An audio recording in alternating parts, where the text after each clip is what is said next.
Welcome to the HR on the Offensive podcast, brought to you by Lace Partners.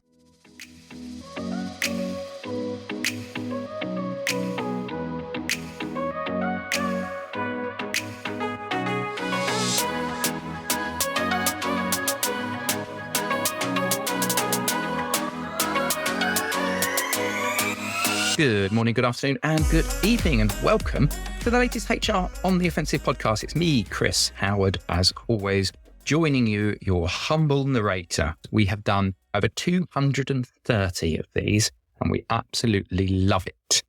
And today's podcast is a lace-only affair. I thought I'd make it a duet and bring in our co-founder, Aaron Alburey, because what we wanted to talk about today was our strap line.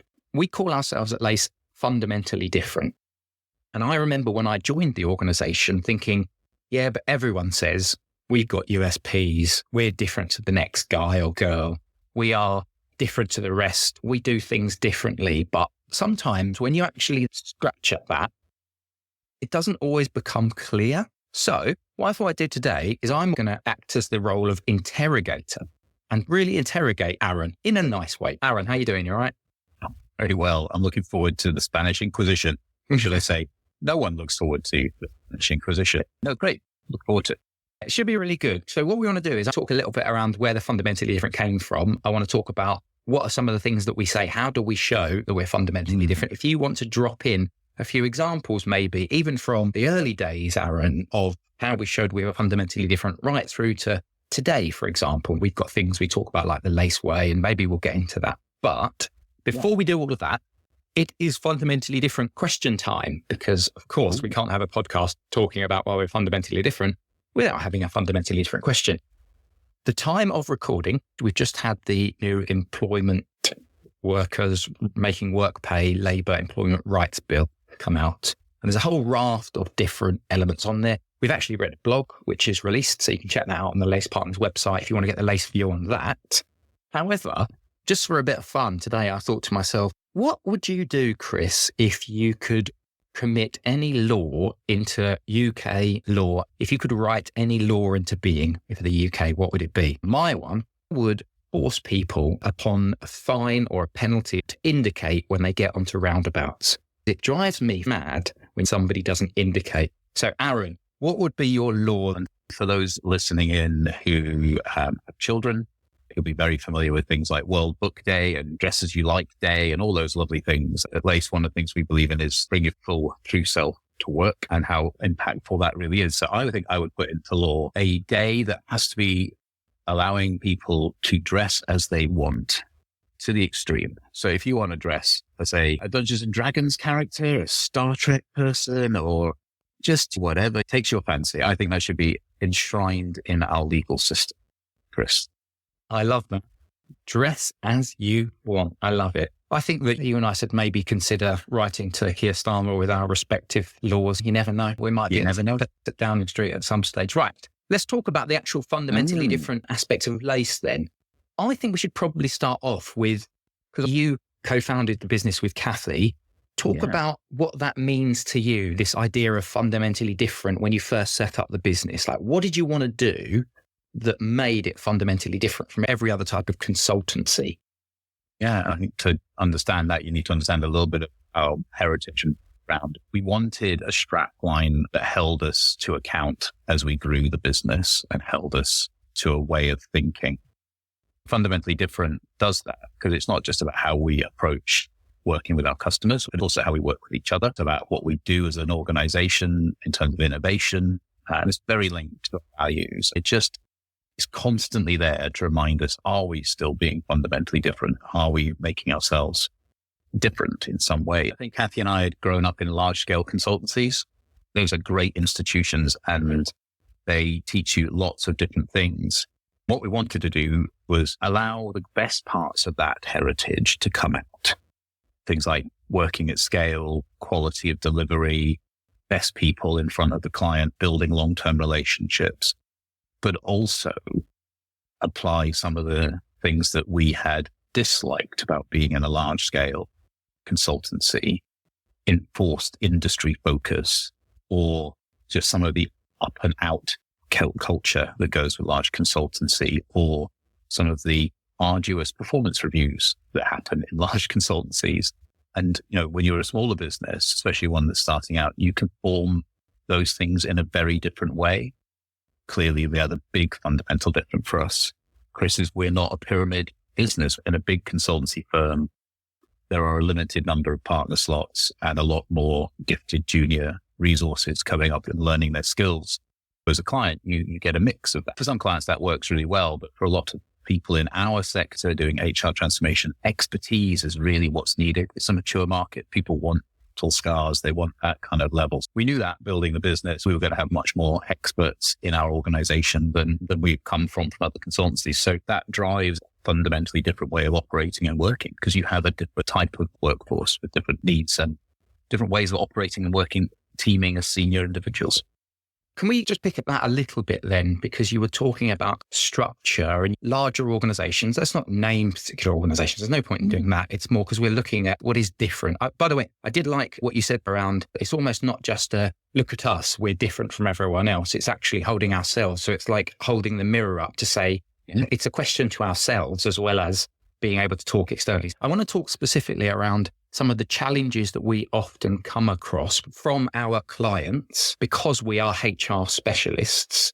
And I think there's something in there that I'd like you to talk about a little bit, because quite often we'll get approached where a HR team has to translate a business sort of transformation or a business strategy plan to their entity, to their function, the HR function. Can you talk about that? We're not a wide management consulting, taking larger business plans and applying that to all of the different functions, whether it's sales, marketing. We help to support those HR teams in realizing and putting it into their own language, don't we? So can you give me some thoughts around that?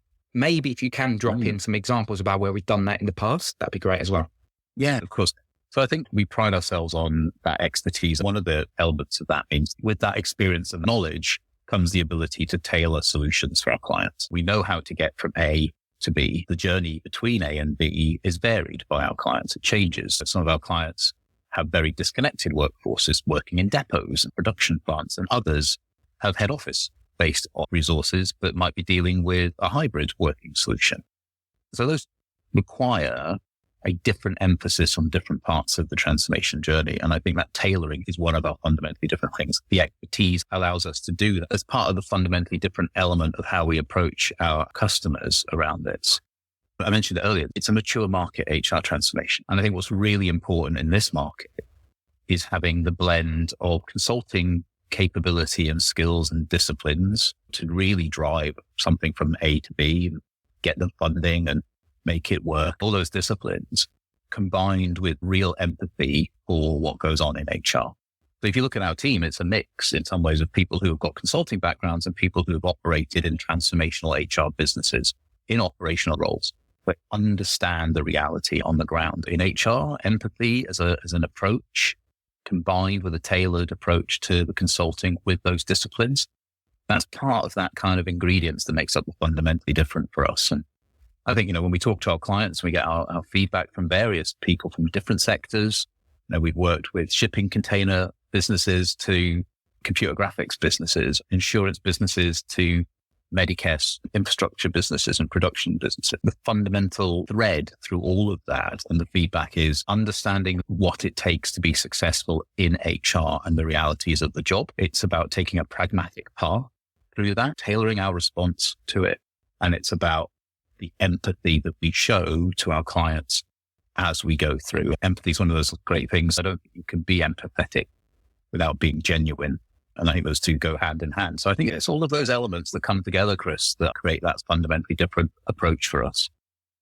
Yep, absolutely. And I really love the way that you've broken that down. One thing that popped into my head, a bit of a curveball question for you, because as you were talking about it, and actually as we were talking about when you set up the business, very different business, just you and Kathy to start off with, a couple of years in, joined the business when you were about 4 years old-ish, something like that.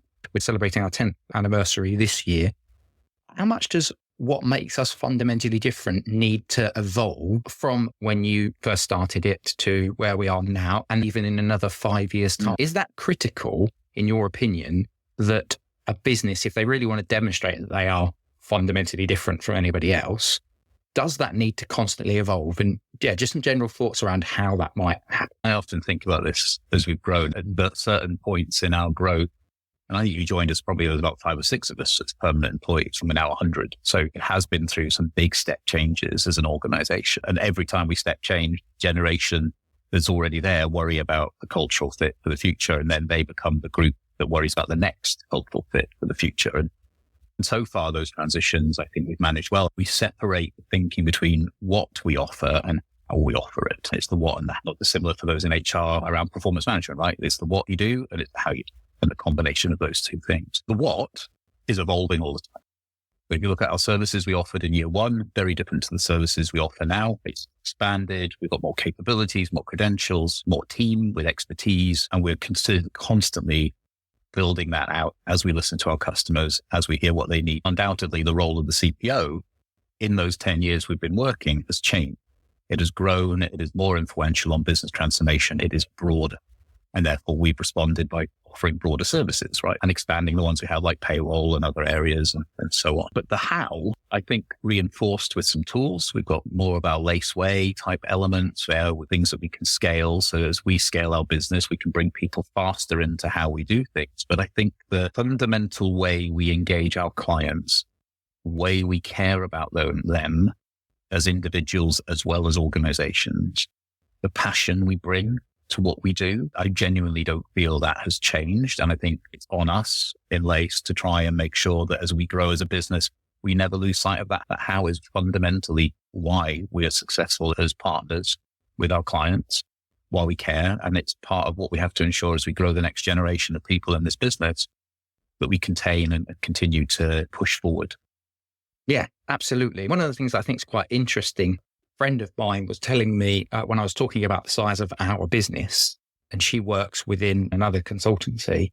When I explained how big we were as a HR specialist, she was almost quite surprised by saying, well, actually, that's bigger than the team of HR specialists that we've got. Can I get some thoughts from you on that? This is linked to that evolution piece, isn't it? It's about being able to articulate to HR teams that, you know, this isn't a small, we used to talk about ourselves as a small boutique consultancy, but we're not a small boutique consultancy anymore because you've just talked about the increase in the offerings that we've got and things like that. So how difficult has it been making that transition for you from using that narrative, which is you're using a small, agile, nimble, you know, there's only 5 of us, you know, we can get on there and get in and provide you with the answers and no 2 answers the same, to today, where obviously we have a wider breadth of knowledge. We've got more people that can focus on those elements, but at the same time, it's still about how we're doing it that's different. It's a great set of questions there to unpack. So let's start with the scale and the size. I've been very lucky in my career to have worked in 2 major consultancies, both of whom the HR transformation practices at various times were considered the best in the UK and best in the world at certain times. Both of those were smaller than I have here at Lace, certainly not as deep in expertise. They were more traditional pyramid organizations, and that's excluding the tech elements. With the tech elements in, those organizations were much bigger, and they operated in bigger environments. They had a lot more resources to draw on. In terms of pure HR transformation and payroll transformation specialists that we have now, I think in the UK, probably the biggest practice, certainly the deepest in terms of expertise and knowledge. And that just brings an ability to deliver great work to our client. And it comes back to that what and the how and all those elements. The big challenge for us has been ensuring that as we grow, we don't lose that quality delivery. We're very proud of our CSAT scores. We're very proud of the feedback we get from customers. We're very responsive and try to be very responsive around that space for our customers to make sure that we deliver. And therefore, we invest a lot of time and energy in making sure that happens. But I think other element that comes to mind is the great beauty of bringing an organization like this together has been the diversity of capability. As I mentioned, we've got people who have run big transformations operationally in HR or have been heads of OD in HR, for example, payroll. We've got career consultants who have reached the top of their game and wanted to come back to work after being on parental leave. So we've got a really diverse mix. And I think maybe by luck, maybe by chance, maybe by design, we've created an environment that allows them to flourish, not to feel competitive with each other, but to feel that they can work with each other. And that, I think, is the bit that makes us fundamentally different. And you can bring the expertise together, those years of experience of people in this industry, in this area of consulting, and set them up in a way where they're not competing with each other, but rather they're working with each other. That makes a massive difference to our customers. It makes a massive difference to our employees and how they engage with each other and their engagement. I think fundamentally is a different operating model in an organization. And that is a part of the secret sauce. One of the things I was going to ask you, this links to this, because what you're talking about is culture and how that's driven both from the top, but also then permeates throughout the organization, the mindset, the collaborative kind of mindset and the importance of that.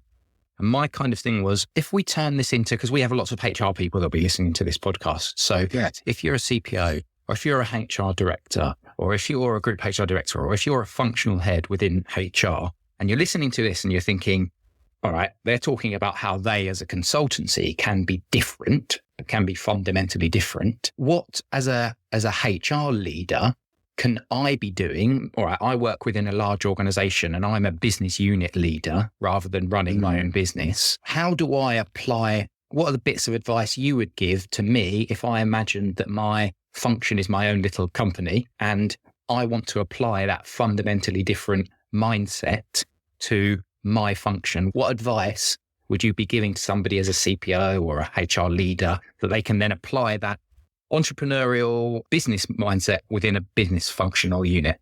Wow, that is a good question. A couple of thoughts there. One, I think, is every CPO is dealing with a different situation and a different heritage in their business. So it's hard to give advice that sits across everybody. And if I did that, there'd be people who would say my situation doesn't agree with that. I think the challenges I would give, and these are based on the conversations I've had over 30 odd years of consulting in this space with CPOs, with HR leaders, the consistent things that come through is, are you talking the language of the business? Do you really understand the strategy of the business? And are you linked to it in a way that is not reactive, but rather proactive in the shaping of it? How do you get yourself into that situation? Because I think that seems to be one of the major consistent pieces of success in those functions when we talk to CPOs in those leading organizations.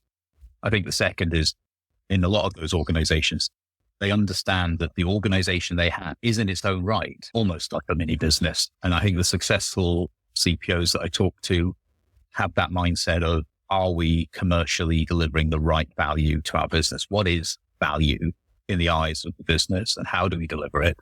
Are we being good corporate citizens in managing our costs and our money and our spend in the right way? Are we spending it on things we can measure, where there's successful measurement and outcomes? And are we proactively helping the business shape the direction it's taking? And those are some of the real consistent elements of it. The other piece as well is, and this is one of the things that comes up a lot in our op model work, Chris, is Ulrich created an op models construct years ago, which fundamentally hasn't shifted for a lot of organizations.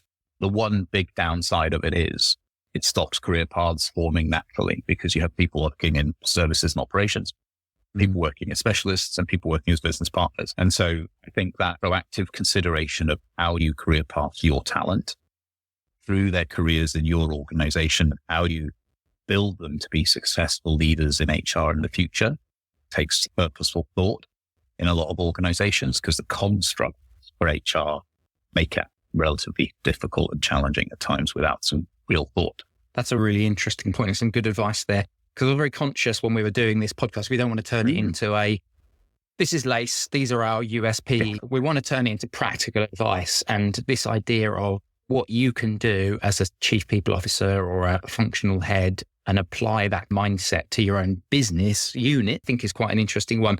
We are almost out of time. So I just wanted to see if there's any final bits or elements that you wanted to point out to anyone listening into this that's thinking about, all right, what does make LACE partners fundamentally different? If you wanted to, you can go down the tech route that we're agnostic and talk about that. But I wanted to leave you an open floor to sign off today. I'm sat in the office right now, surrounded by some of the statements we run our business by, and they do lend themselves to this conversation. You're right. This isn't a puff piece. You're talking to someone who's very passionate about Lace because we founded the business, Kathy and I, and we're still very passionate to this day about it. You touched on one thing there. We pride ourselves on our independence. It is a debate we have inside the business all the time, challenging ourselves. How do we stay independent to give the best advice to our clients? And that is something we believed right from day one, a different way of operating and working. I think the second is consultancy businesses aren't a cheap investment. If you're going to spend money in a consulting business, you want to ensure that you're not just getting someone who's going to turn the handle and take you through a process. For us, we think the value we bring is bringing those X number of years of experience, those different client experiences to bear, to tailor something for you, but also to challenge in a constructive way around how to navigate that journey. We seem to navigate a good path on that. The fact that we have long-term client relationships as a result. I think that's built on trust, challenge, capability, and expertise that we bring. Because of that, we build long-term relationships with our customers. And the statement on the wall that says, we're with you every step of the way. And every step of the way genuinely means staying connected to our customers, even when they're not actively projects that we're operating and working. That, for me, is one of those fundamentally different things. In my old days in the bigger consultancies, we would flit from the next client to the next client because the work was coming at us so quickly. And this is one of the fundamental different things. So pragmatism, with you every step of the way, good challenge, then discussion, and keeping that independence. They're all elements that I think our customers value. And certainly as you're shaping your thinking on strategy or you're delivering a change to your business, those could be useful to you. Absolutely brilliant. We like to make friends. We love making friends. Keep friends. Regardless of whether you work with us or not, we just like to make friends. Aaron, amazing talking to you. Thank you very much for giving me some time today and unpacking a little bit of what a lot of companies just put on a website as a strap line, but to us, we actually try to live it and breathe it. So thank you very much for joining me today. Thanks, Chris. If you want to check out any of the podcasts that we've got across a whole variety of different topics, whether it's payroll, whether it's operating model, Aaron mentioned it there, whether it's technology, whether it's white papers that we produce, we've done hundreds of these episodes. Hopefully you enjoy them as much as we do. From myself and Aaron, thank you very much for listening. Hopefully we'll catch you next time on the HR on the Invented podcast. Bye-bye.